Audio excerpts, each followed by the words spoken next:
Dear viewers, welcome.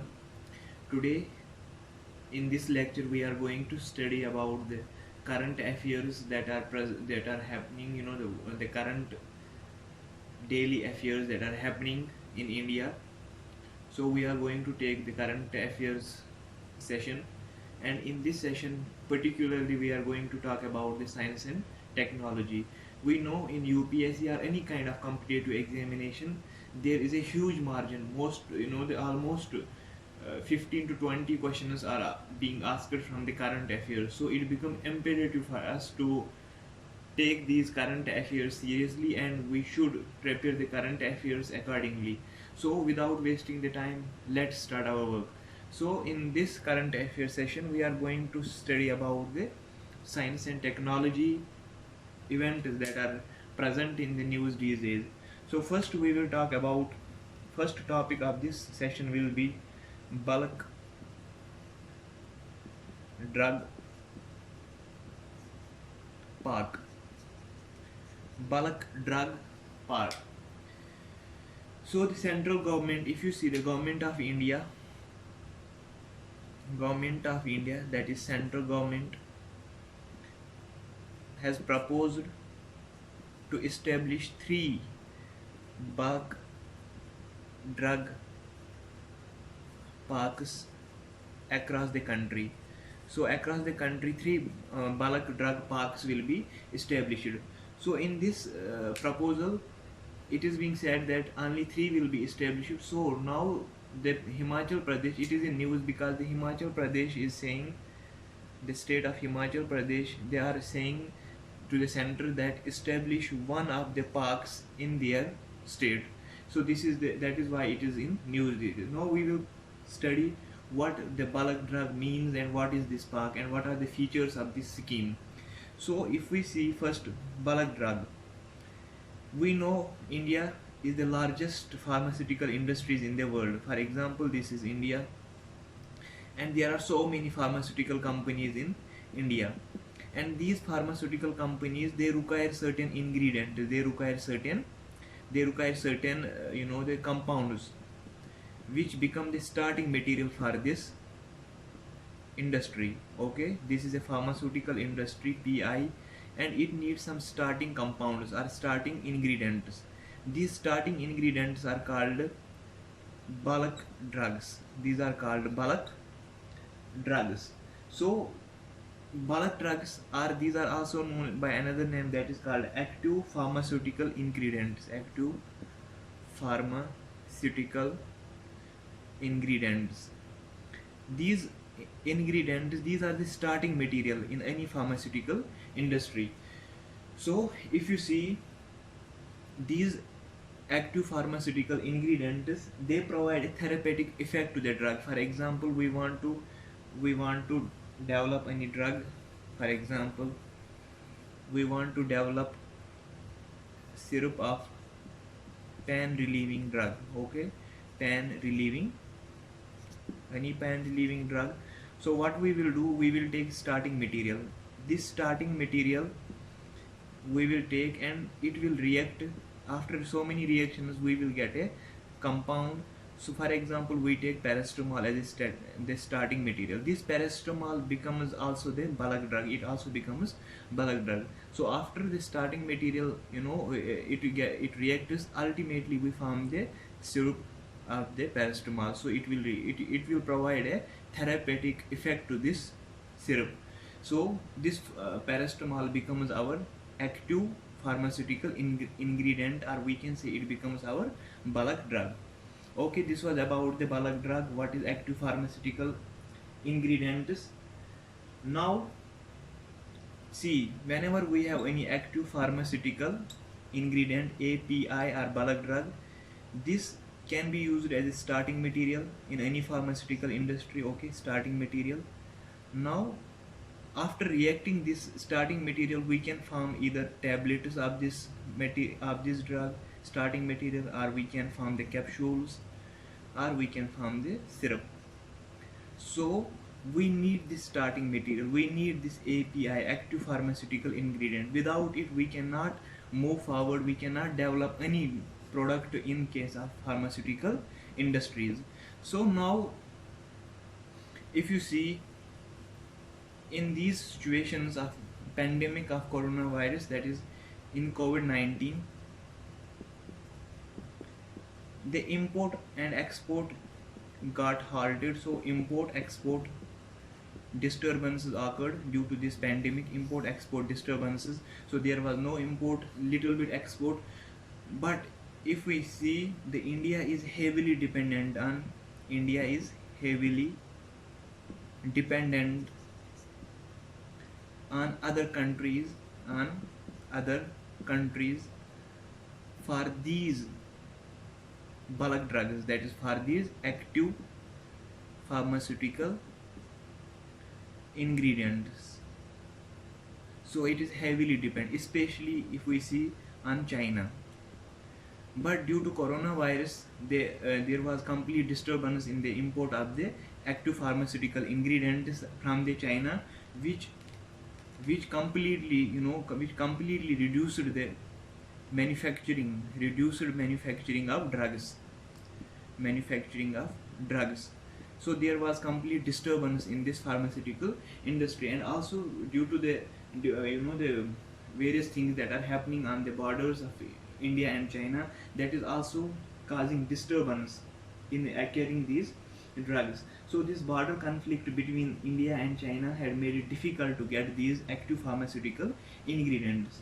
In order to avoid these difficulties, in order to overcome these situations, when we are heavily dependent on the other countries, the central government, that is government of India, central government, they have decided to develop self-reliant methods, self-reliance, Atmanirbhar, that is self-reliance methods, they said. And in this self-reliance, they said that they are going to establish 3 bulk drug parks. So these 3 bulk drug parks, they will be the units where these active pharmaceutical ingredients, that is these bulk drugs are active pharmaceutical ingredients will be produced. Okay, so these will be the places where these active pharmaceutical ingredients will be produced. Then after these bulk drug parks are being established in the country, we will not be dependent on the other countries for these ingredients, and we can boost the manufacturing of the drugs within our own country. And we know, India being the largest and one of the largest pharmaceutical industries, and by volume the third largest, by volume it is, India by volume is third largest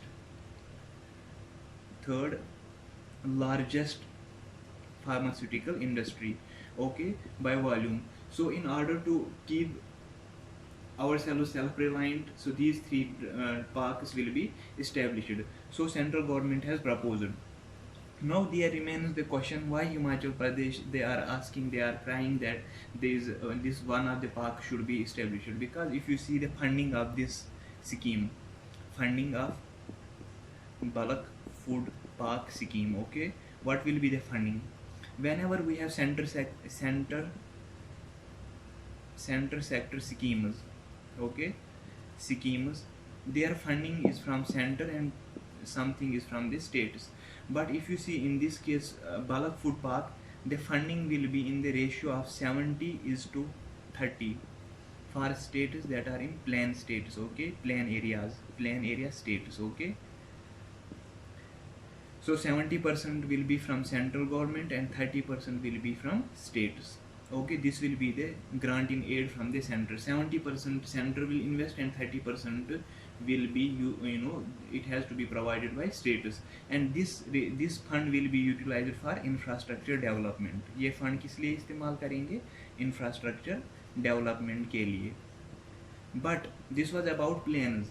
But in case of the Himachal Pradesh, if we see, in case of Himachal Pradesh, the ratio will be 90, or hilly region, any hilly region, it will be 90:10. That is 90% investment will be from the central government, and 10% will be from the state. So in case of hilly areas, this funding ratio will be 90 is to 10. That is why. And no, there are prerequisites. So this was about the funding. No prerequisite of this. What are the prerequisites of establishment of these food parks? First is central government will provide rupees 1000 crore for each park. Okay, each park will be provided 1000 crore. But there are also few other prerequisites, like in case of hilly areas, the state government has to provide land, so in case of hilly regions or mountainous regions, this land should not be less than 700 square kilometers. Okay, this should not be less than 700 square kilometers in case of hilly regions. But in case of other regions, it should not be less than 1000 square kilometers.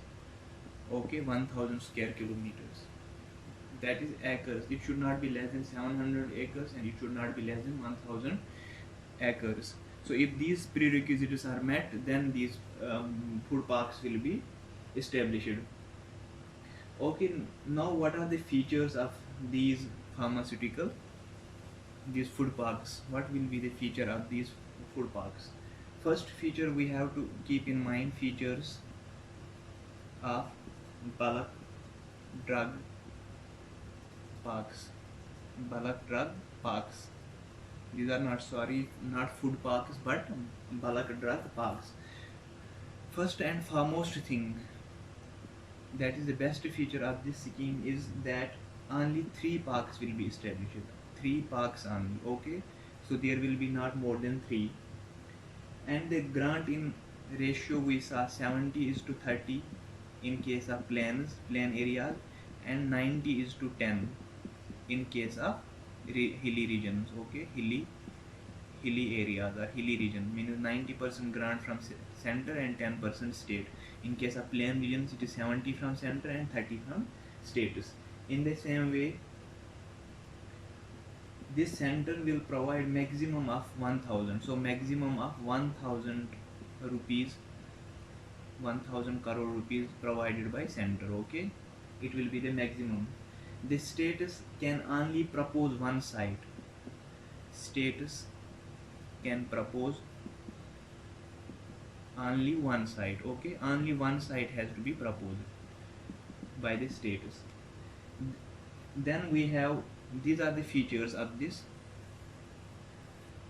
bulk drug park. After these bulk drug parks will be established in country, then our country will be self-reliant. We will not have to be dependent on the other countries for the active pharmaceutical ingredients, and that will reduce the burden, the burden on our these pharmaceutical industries, and we will never get shortage of the drugs. So this was all about the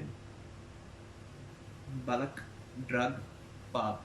Now the second topic that we are going to take in this series, in this lecture, is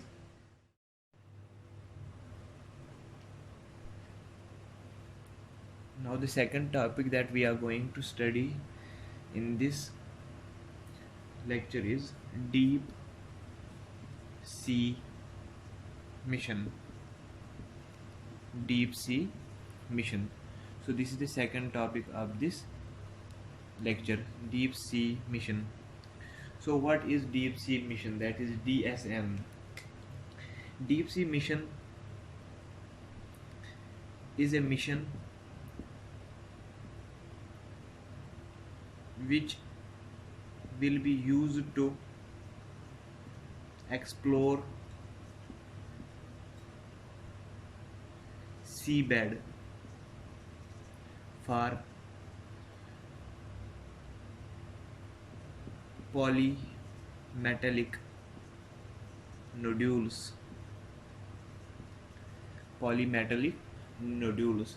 So if we see deep sea mission, this is a mission which is used to which will be used to explore the seabed for polymetallic nodules. Now, why this deep sea mission is in news? Because India is set to launch. India is set to launch deep sea mission, that is DSM. So deep sea mission will be launched by India, and this mission will be used to explore the seabed for the polymetallic nodules. We know the way before 35 years ISRO started exploring the space and the universe. In the same way, now under the sea, that is under the water, that is at the bed, at the seabed, at the floor of the seas, they India will now explore that floor, that carpet of the the seabed, in order to check out what are the various the various materials that are present on the seabed, especially in the Indian Ocean region. So if we see, so DSM is similar to ISRO's space mission, okay, to explore the space. Like they were like the ISRO developed the methodologies for the exploration of this space. In the same way, government of India is India is now trying to develop this deep sea missions in order to explore the seabeds for various purposes. The various purposes will be utilized. So what are the what are the focus areas of this mission? What will be the focus area of this mission? Focus of this mission, if we see this mission, it will mainly focus on the deep sea mining. First is deep sea mining, okay. It will focus on deep sea mining, means the mining of seabed. Second, it will focus on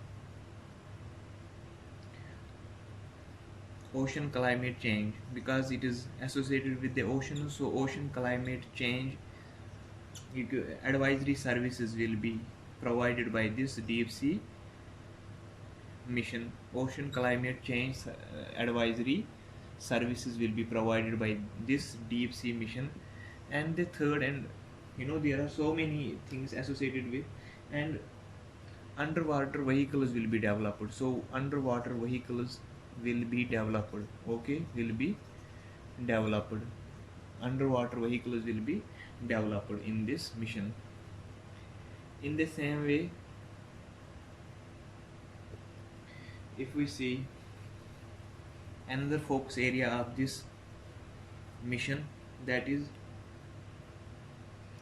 the another focus area of this mission will be development of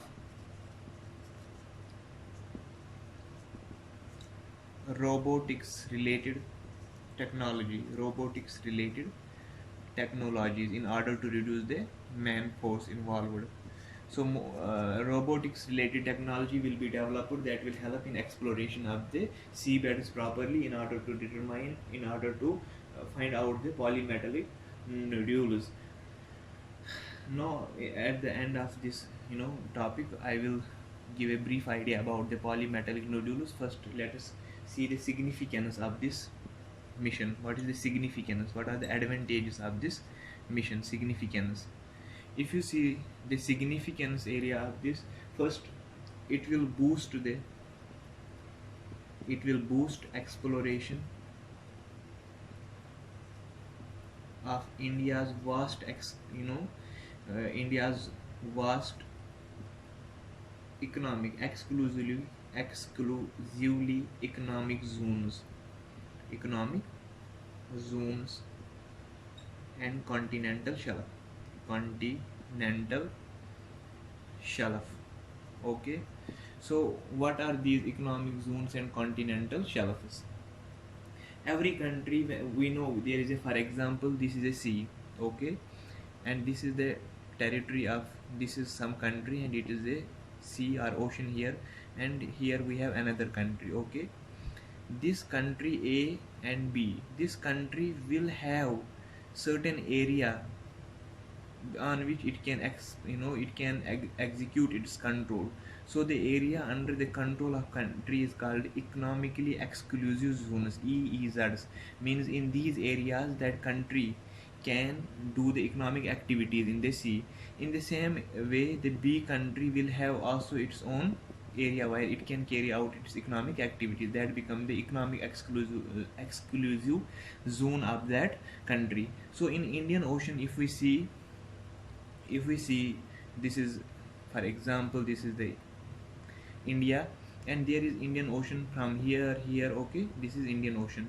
So India will have certain, from the coastline, from the coastline till the ocean mid or whatever, it will have its own area where it can carry out its function, that become the economically exclusive. So in order to explore these economically exclusive zones and continental shelf, this deep ocean mission will provide a kind of propel to this exploration as well.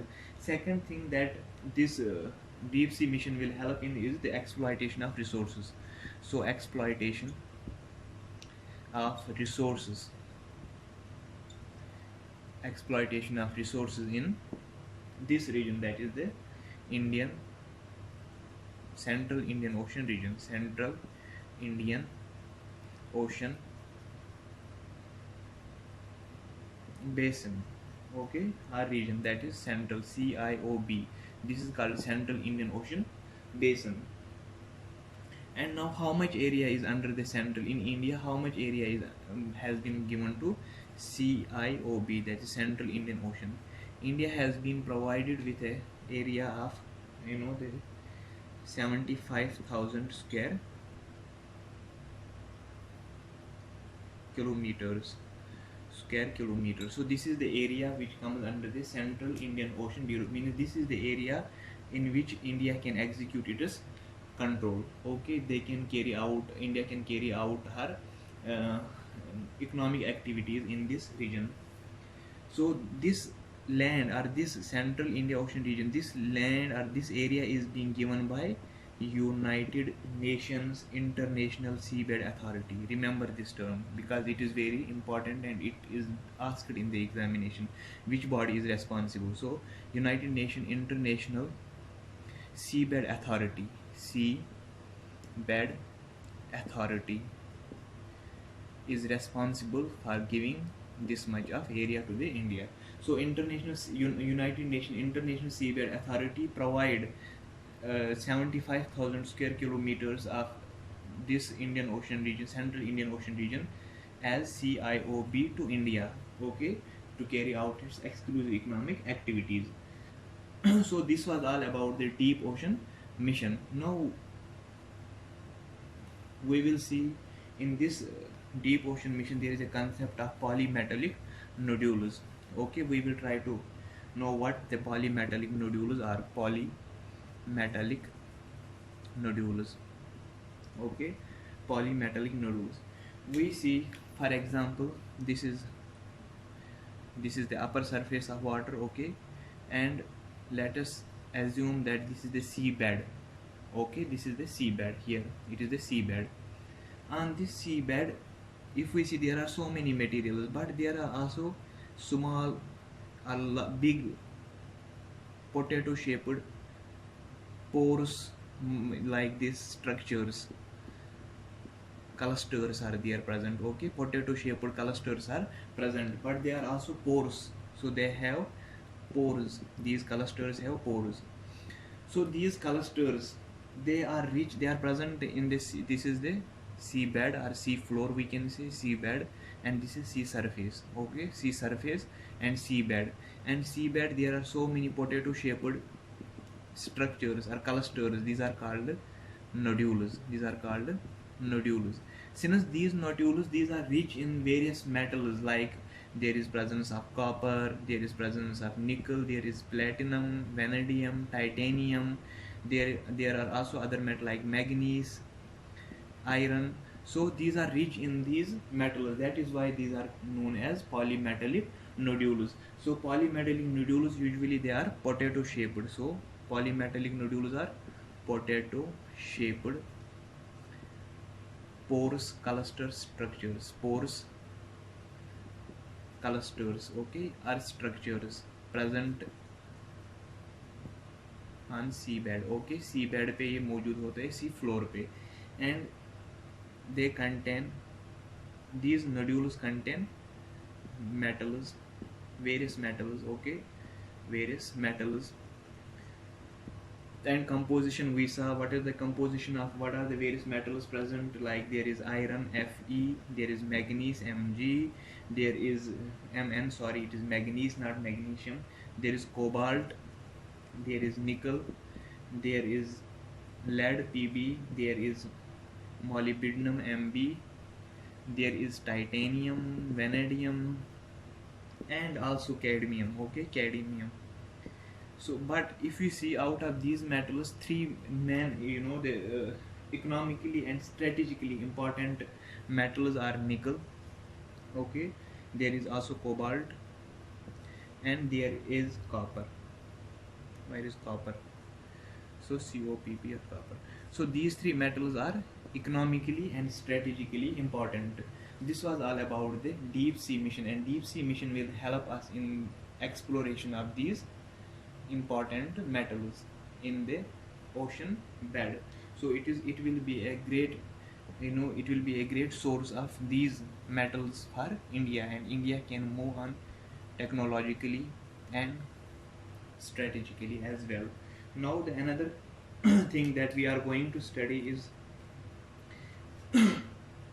that is the desalination plants. Desalination plants. Desalination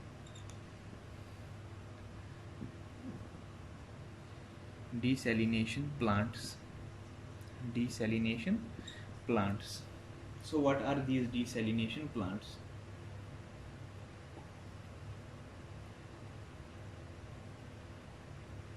Desalination plants. So desalination means removal of salt. Removal of salt, okay, remember this thing. Desalination means removal of salt, and plants are the sites, okay, the sites where the salt is removed from anything, that is called desalination. Now desalination in India's context, why this is in news? First we have to remember that Maharashtra CM, that is Uday Thakre, he has proposed to set up Mumbai's first desalination plant. Okay, first desalination plant in Mumbai will be established. Why? We know that these desalination plants, why it is being established? Because in the month of May and June there is huge shortage, there is a shortage of water in Maharashtra, in Mumbai area, shortage of water. So in order to overcome that shortage of water, the Maharashtra government has decided to set up the first desalination plant. So this desalination plant, it will process 200 million liters of water per day. Liters of water per day, okay, 200 milli per day, 200 million liters of water will be, that is called MLT, okay, million liters per day. 200 million liters of water will be purified, or will be, they make potable by these desalination plants in Maharashtra, that will reduce the water shortage in the months of May and June. So what is the mechanism, or how these desalination plants work? What are the methods that are involved? We know in desalination of water, we know it will be only available in those areas which are very close to the sea, because in sea we know the seawater is salty. So in order to make this fit for drinking, in order to make it fit for drinking, the salt has to be removed from this water, and when salt will be removed from the sea water, it will be fit for drinking and purified water. So we can say that it is fit for drinking. This process is called desalination. Now how this desalination is being done? So for example, this is our water source from where the sea water comes. Okay, so in desalination plants the reverse osmosis will be developed. What is reverse osmosis? I will give a brief idea. For example, this is a chamber. So in this chamber there will be a permeable membrane, semi permeable membrane we can say. So there is a membrane, then this water from here it will be allowed to go into this chamber. Okay, and here is the salty water, and there is a this is the salty water. Okay, there is a chamber and there is a pressure gradient. Okay, so reverse osmosis here, if you see here, concentration of salt is more, so solute concentration is more, solute concentration is high, and here it is low. Okay, now there will be movement of the solvent from the region of higher concentration to the region of lower concentration. Yeah, but it will be against the gradient. This has to move against this semi permeable membranes, and pressure is applied. So when this sea water will move from this porous membrane, only the water molecules can pass through these membrane, and there will be only pure water, and salt will be the salt will be it will not be allowed to enter this chamber. So here we will get the pure water. Okay, pure water free from salt. So this process is called a reverse osmosis. In osmosis there is movement of particles from the region of high concentration, low concentration, but there is no permeable membrane. But here in reverse osmosis there is the permeable this permeable membrane, and it goes against the pressure gradients. So we can say that reverse osmosis is the movement of solvents from an area of high solute concentration to an area of low solute concentration across a semi-permeable membrane against a pressure gradient. So when this water will come out, it will be pure water. So now we will see what are the various other areas in India where this desalination is being these desalination plants are present. If we see in India, most of the desalination plants are set up in areas of Andhra Pradesh. Okay, we have to remember this thing. Tamil Nadu, sorry, not Andhra Pradesh, Tamil Nadu. So in Tamil Nadu, these desalination plants are present in Tamil Nadu, but there are also two other states like Gujarat and Andhra Pradesh. Gujarat and Andhra Pradesh, Andhra Pradesh. They are also they are looking for this idea. They are also looking for the establishing the desalination plants, or for setting up these plants. Now you have learned about the desalination, reverse osmosis. What are the various areas where it will be carried out? In Mumbai, Tamil Nadu, Gujarat, Andhra Pradesh. Why desalination has to be done? So in order to remove the salts from the sea water and make the sea water potable, in order to reduce the shortage of the water in case in the months of June, July, or any area where there is shortage of water. But these will be only established in those areas where where we have accessibility to the sea. Otherwise these will not be established. So this was all about the this was desalination. Okay, now in this there is also one more technology in purification of water, that is called ONIR TM.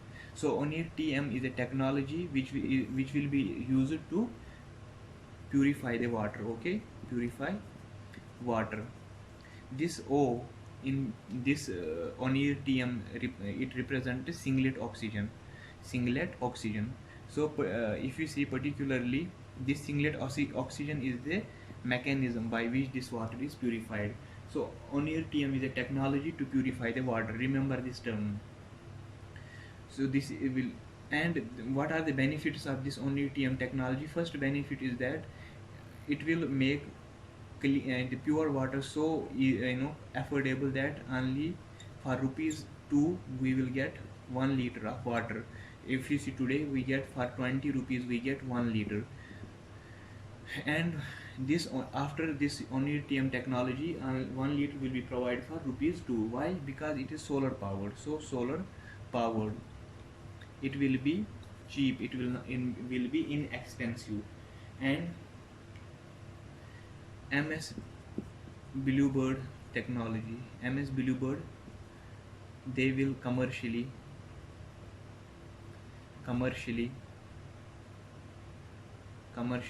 utilize or commercially distribute this on your TM water, that is purified water. They will be the commercial distributors of this on your TM water. So remember these things about the on your TM.